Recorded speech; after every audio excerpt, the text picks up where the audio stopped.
Salut tout le monde, faut-il détester les vaccinés? C'est un sujet là que j'ai abordé malgré moi ce matin avec quelqu'un que j'aime bien, hein, sans animosité aucune. Faut-il détester les personnes qui ont décidé de se faire administrer le breuvage à 1000 dollars seconde?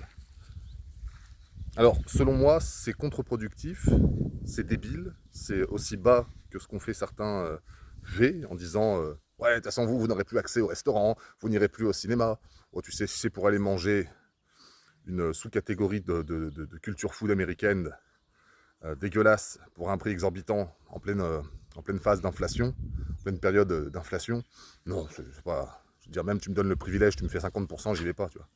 Faut-il courir dans les cinémas pour aller regarder Deux coussins pour trois de Francis Ulturbuck? Personne ne le connaît, c'est un copain d'un copain qui a des subventions pour faire du cinéma inclusif, hein, où tu finiras par voir Avengers, des mecs en fauteuil roulant, avec tout le respect que j'ai pour les personnes handicapées, hein, de voir la petite sirène jouée par Will Smith, voilà, ça n'a pas d'intérêt.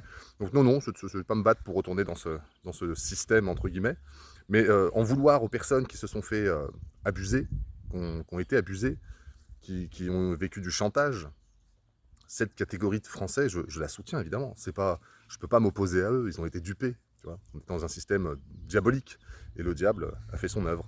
Donc non, surtout pas. Je pense qu'au contraire, il faut en faire des alliés plus que jamais et les faire devenir questionnistes parce que qui est plus à même de se remettre en question que celui qui a fauté, qui a fait une faute, qui a fait une erreur, soyons plus raisonnables. Celui qui a fait une erreur, nous ne sommes pas parfaits, nous avions peut-être quelques coups d'avance, je dis ça tout à fait humblement, nous avions peut-être un petit coup d'avance, à savoir les personnes qui nous ont conseillé jusqu'à maintenant, c'est toujours les mêmes qui nous ont donné de mauvais conseils, donc on a juste respecté ce qu'on appelle, tu sais, les cycles, les grands cycles, à l'image des cycles économiques comme les cycles de Juglar, Kondriev, etc. Là, c'est toujours les mêmes salopards qui nous disent ce qu'on doit faire. Donc à un moment donné, bah, tu réfléchis, tu te dis non, ils m'ont jamais donné un bon conseil, donc cette fois-ci, je n'irai pas non plus. Donc non, certainement pas en faire des ennemis, en faire des alliés. Et je ferai une dernière allégorie cinématographique. Dans 300, rappelez-vous de cet homme bossu, on a l'impression que lui, il a déjà fait 8 doses, c'est bossu, complètement difforme, qui vient voir Léonidas et qui lui dit j'aimerais intégrer tes rangs. Et il lui dit non, non, est-ce que tu peux lever le bouclier jusque-là? Voilà, donc bah, nous, on est un petit peu dans le cas opposé, c'est que maintenant, bah, ces gens-là ne peuvent plus lever le bouclier parce que bah, c'est passé à travers, c'est trop tard maintenant. Et je m'en réjouis absolument pas, rien, et j'espère vraiment que ces gens-là n'auront pas trop d'effets et qu'ils se porteront le mieux possible, parce que je vous dis une fois de plus, ça serait contre-productif de s'opposer à ces gens-là qui se sont fait avoir. Donc vraiment, je le dis sans mépris aucun.